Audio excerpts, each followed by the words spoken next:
देखिएगा सर, संख्या और संज्ञा पद्धति पर जो चैप्टर चल रहा है इसका आप लोग शेयर कीजिएगा।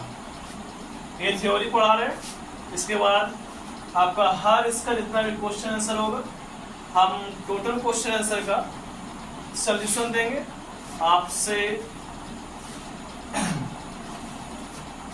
इसको जितना भी हम लिखा रहे हैं इसका टोटल शेयर करते जाइए, जितना भी थ्योरी है।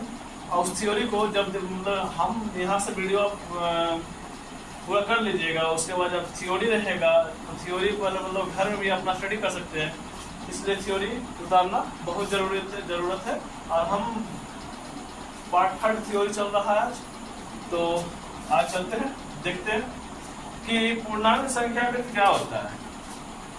बोले तो पूर्णांक संख्या आखिर क्या होता है, हम इसे चलते हैं बात करते हैं। पूर्णांक संख्या, संख्या का वह समुच्चय होता है जिसके अंतर्गत में 0 हो जाए, 1 हो जाए, 2 हो जाए, 3 हो जाए, 5 हो जाए, -20 हो जाए, -40 हो जाए, -2 हो जाए, -3 हो जाए, वो ऐसी संख्या को हम क्या कहते हैं? तो क्या बोलिएगा कि हम सर भैया पूर्णांक संख्या कहते हैं। क्या बोलेंगे उसको? पूर्णांक संख्या बोलेंगे। क्लियर, समझ में आया? फिर से एक बार दोहरा देते हैं कि पूर्णांक संख्या किसको कहते हैं? पूर्णांक संख्या आखिर किसको कहते हैं? तो क्या बोलेगा? पूर्णांक संख्या संख्या का वह समुच्चय होता है। क्या होता है? संख्या का वह समुच्चय होता है जिसके अंतर्गत में क्या है? 0 है, 1 2 3 है, -4 है, -5 है, -10 है, -40 मतलब जितना भी हो सके, तो वही संख्या को हम क्या कहते हैं? पूर्णांक संख्या कहते हैं। इसमें तो हमको नहीं लगता कि कहीं आपको डाउट होगा या पूर्णांक संख्या नहीं समझ में आएगा, ऐसा कोई बात तो नहीं होनी चाहिए। अब हम चलते हैं, क्या है? रामानुजन संख्या। देख लेते इसको क्या लिखा हुआ?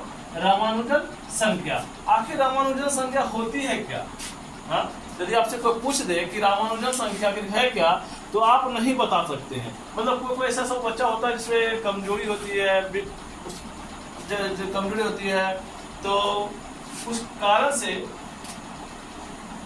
नहीं बता पाता। तो देखिए हम आज बताते हैं रामानुजन संख्या क्या होता है। और आज के बाद जो बच्चा मेरा वीडियो पढ़ा, देखा, समझा, आज के बाद वो रामानुजन संख्या रहा चाहे कोई भी संख्या रहा, आपको संख्या और संख्या पद्धति से कोई भी सवाल आएगा तो सोल्व कर दीजिएगा। देखिए चलिए अब चलते हैं। देखिए तो वह संख्या होता है जिसका लघुत्तम छोटी से छोटी संख्या का प्राकृत संख्या 2 अंकों का क्या है? घन में व्यक्त किया जाता है। किससे व्यक्त किया जाता है? घन में। घन बोले तो जैसे कि मान लेते हैं क्या है, ये घन हो गया 2 का क्यूब, इस पर व्यक्त करते हैं 2 गुना 2 गुना 2, क्या हो गया? इसका घन हो गया।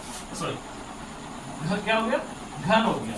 इसी तरह से हम सॉल्व करते हुए बताते हुए चले जाए। जैसे देख लीजिए ये 1729 का, तो हमने क्या किया? इसका 10 का घन लिए, अब प्लस क्या है? 9 का भी घन लिए, इसको तोड़ दिए तो क्या है? 10 गुना 10 किए, 10 का घन यदि हम लेते हैं तो 10 गुना 10 गुना 10 गुना करने पर हमको क्या प्राप्त होता है? 1000 प्राप्त होता है। कितना प्राप्त होता है? 1000 प्राप्त होता है। अब प्लस क्या है? 9 का घन करने पर तो 9 गुना 9 गुना 9, तो 9 कितना होता है? 81 होता है। और 81 गुना 9 करते तो कितना होता है? तो 9 एकम 9 और 8 9 72, तो कितना हो गया? कितना हो गया बताइए? तो क्या बोलिएगा? 729 हुआ कि नहीं हुआ? अब क्या कीजिएगा? 1000 को 729 में क्या कर दीजिएगा? ऐड कर दीजिएगा, तो टोटल आपकी कितनी संख्या पहुंच जाएगी? 1729। इसमें कहीं कोई डाउट है तो बोल दीजिए, किसी को डाउट नहीं होना चाहिए। ये क्या है? 10 का घन किए तो 10 गुना 10 गुना 10 किए, इसको कितना हो गया? 1000। अब क्या है? 9 का घन किए तो 9 गुना 9 9 गुना 9 गुना 9 किए तो 9 9 81 होता है, 81 गुना 9 कर दीजिए तो क्या हो गया? 9 एकम 9 8 9 72, 729 दोनों जोड़ दिए तो टोटल मेरा कितना हो गया यहाँ पर? 1729। क्या मेरा यहाँ समझ में आ रहा है टोटल? इसमें कोई दिक्कत लग रहा है कि हमको नहीं समझ में आ रहा है या फिर ऐसा कोई प्रॉब्लम हो रहा है? नहीं होना चाहिए। देखते हैं अब यहाँ पर एक इसका तोड़ दिए, क्या हो गया? देखिए इसको 12 में तोड़ दिए तो 12 का तोड़ने में तो 12 गुना 12 कितना होता है?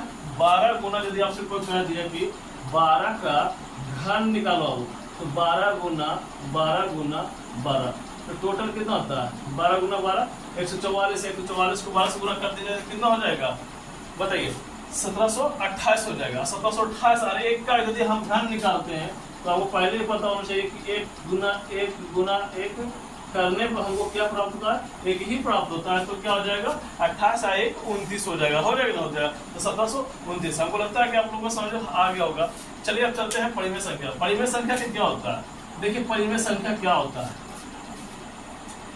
परिमेय संख्या हम वैसे संख्या कहते हैं जिसको हम p बटा q के रूप में लिख सकते हैं और q का मान 0 नहीं होना चाहिए। q का मान क्या होना चाहिए 0 नहीं होना चाहिए। देखते हैं परिमेय संख्या किसे कहते हैं, वैसी संख्या को कहते हैं जिसका हर शून्य ना हो, वैसी संख्या को क्या कहते हैं परिमेय संख्या कहते हैं। उसी संख्या क्या कहते हैं परिमेय संख्या। कोई प्राकृतिक संख्या हो वह परिमेय संख्या होता है, कोई भी प्राकृतिक संख्या हो कैसा संख्या होता है उसको क्या मानते हैं परिमेय संख्या मानते हैं। क्लियर हो गया। एक से इनफिनिटी तक, जैसे कि देख लीजिए यहाँ पर 1/1 को हम लिखेंगे क्या लिखेंगे परिमेय संख्या लिखेंगे, 1/1 को क्या लिखेंगे परिमेय संख्या लिखेंगे, 2/3 को क्या लिखेंगे परिमेय संख्या लिखेंगे, 5/10 को क्या लिखेंगे परिमेय संख्या लिखेंगे, 10/15 ये सब क्या क्या लिखेंगे परिमेय संख्या। इसमें तो हमको नहीं लगता कि डाउट है कि हमको डाउट है भैया हमको नहीं समझ में आ रहा है, ऐसा कोई बात होना चाहिए। अब इसे देख लीजिए यहाँ क्या प्राकृतिक संख्या है तो उसको भी क्या बोलेंगे परिमेय संख्या बोलेंगे, पूर्ण संख्या है तो उसको भी क्या बोलेंगे परिमेय संख्या बोलेंगे, पूर्णांक भी है तो उसे क्या बोलेंगे परिमेय संख्या बोलेंगे। यहाँ तक क्लियर हो गया।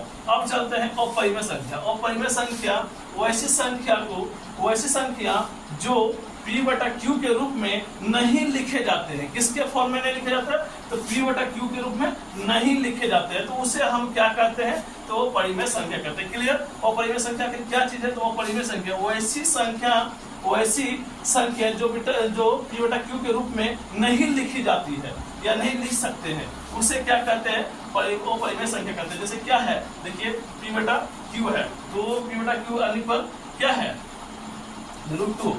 देखिए जैसे कि ये दशमलव ये क्या है दशमलव में आ गया, जैसे क्या है देखिए 2.5468 मतलब चलते चल जाएगा इसका कोई मतलब यह है ना। जैसे कि मान लीजिए देखिए अभी हम बताते हैं परिमेय संख्या क्या होता है। परिमेय संख्या जिसका मान क्लियर निकल जाए, जैसे √9 है कि ना उसका मान हम 3 निकल जाता तो वो मेरा परिमेय संख्या या अंतर्गत आता है। लेकिन अपरिमेय संख्या हम p बटा q के रूप में लिख सकते हैं, ऐसा नहीं। जैसे कि √3 हो गया √5 हो गया √7 हो गया, ये मेरा अपरिमेय संख्या है, इसे हम p बटा q के रूप में नहीं लिख सकते हैं। ठीक क्लियर हो गया। यहाँ पर कोई दिक्कत नहीं होना चाहिए। किसी भी संख्या का स्थानीय मान या आकाशीय मान पूछ दे तो क्या बताना है। देखिए स्थानीय मान पूछेगा, क्या पूछेगा स्थानीय मान से पूछेगा। तो स्थानीय मान पूछने के लिए यदि आपसे कोई पूछ दिया रे ये बताओ कि 5 का स्थानीय मान क्या होगा, तो 5 के बाद जितने भी संख्या रहेगा उसके बाद 5 लिख कर उसके बाद जितने भी संख्या रहेगा उसको क्या कर देना शून्य लगा देना है, वो मेरा क्या बन जाएगा स्थानीय मान बन जाएगा। इससे कोई दिक्कत नहीं होना चाहिए। चल गया ठीक।